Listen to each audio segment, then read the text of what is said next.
Saya tidak mengerti mengapa Dimas Sunan Kalijogo menggunakan ini. Apa ini ajaran Islam?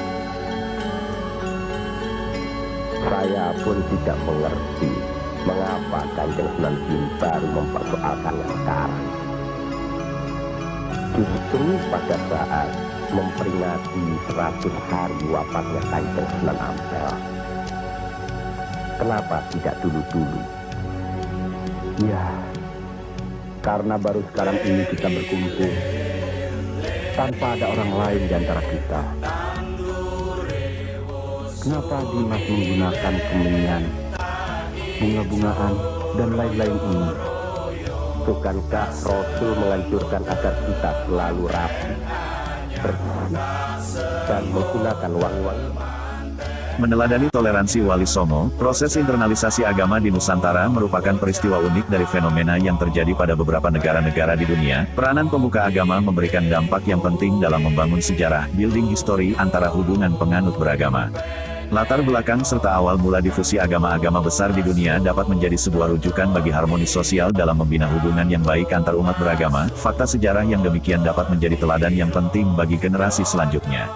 Di Indonesia kita punya Wali Songo atau 9 wali yang termasuk bagian dari komponen dai yang menyebarkan agama Islam ke negeri ini. Jaringan dakwah yang terdiri dari 9 orang agamawan tersebut telah menorehkan sejarah emas dalam penyebaran Islam ke Nusantara. Pendekatan wisdom, bil al-hikmah, yang dimodifikasi dalam bingkai kultural telah membawa transformasi signifikan terhadap kepercayaan penduduk lokal. Wali Songo dapat mengislamkan penduduk Jawa tanpa merusak kebudayaannya.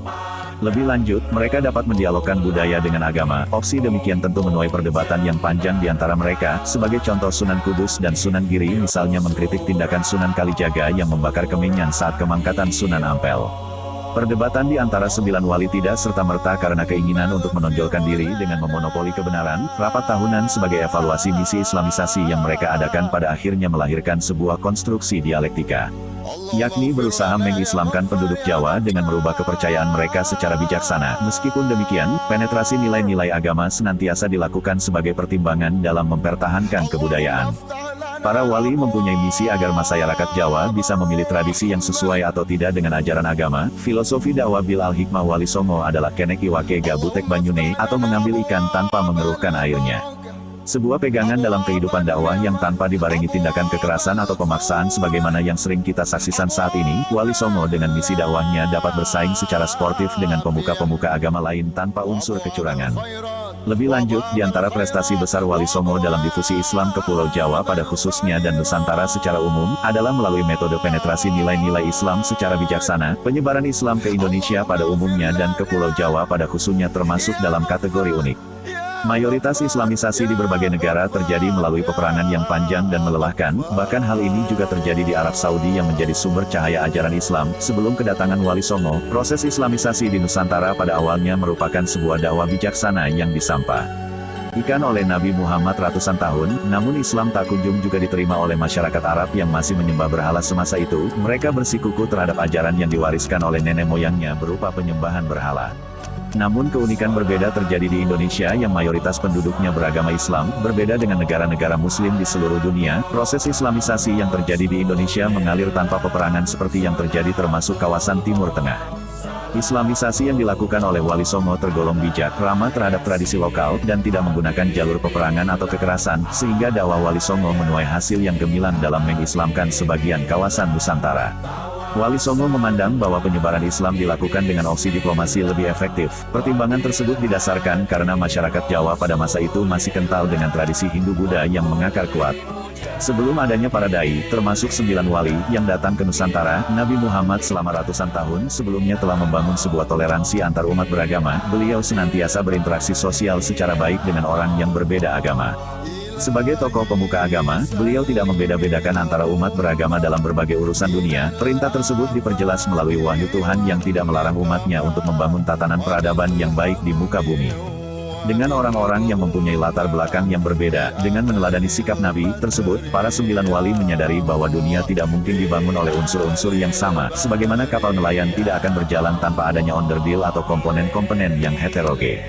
Gedung pencakar langit atau Burj Al Khalifa di Dubai tidak akan berdiri kokoh jika hanya melibatkan insinyur dan mengeliminasi peran mandor-mandor atau kuli-kuli bangunan. Tatanan sosial memang menghendaki adanya sebuah perbedaan, baik bersifat diferensiasi atau stratifikasi sosial dalam membangun. Peradaban di muka bumi, toleransi yang dibangun sekadar untuk mencari sensasi atau kepentingan sesaat, hanya akan menghancurkan tatanan kehidupan harmoni yang dibangun oleh Wali Songo. Membina toleransi harus didasarkan pada niat yang suci untuk menciptakan perdamaian di muka bumi. Falsafah demikian telah dianjurkan oleh para nabi, orang-orang suci dan bijak besatari yang sangat mengutamakan perdamaian dan kerukunan. Konon, Sunan Bonang pernah menyesal ketika terjatuh dan mencabut sebatang rumput lantaran telah menghilangkan kehidupannya tanpa diperoleh manfaat. Dalai Lama pernah memberikan nasihat bahwa agama saya adalah perdamaian, sementara Nabi Muhammad mewanti-wanti umatnya agar senantiasa menjadi manusia yang memberikan manfaat kepada sesama, yakni seorang manusia yang menyelamatkan manusia, makhluk hidup lain dari kejahatan tangan dan lisannya sendiri. Disadari atau tidak, semua tindakan yang berlebihan hanya akan menyulut tindakan radikal dari para pemeluk agama lain yang merasa dilecehkan, sebagaimana penggambaran karikatur Nabi Muhammad beberapa tahun yang lalu. Ataupun tindakan represif pemerintah Tibet terhadap para biksu di barat. Tindakan yang demikian hanya akan menyuburkan radikalisme, vandalisme dan fundamentalisme, sebab umat beragama tidak akan membiarkan siapapun mengotori kesucian agamanya. Belajar dari peristiwa di atas, fenomena radikalisme hanya bisa dihilangkan dengan cara-cara bijaksana sebagaimana yang diajarkan oleh Wali Songo. Mereka tidak mengambil tindakan konfrontatif dengan orang-orang yang mempunyai kepercayaan yang berbeda.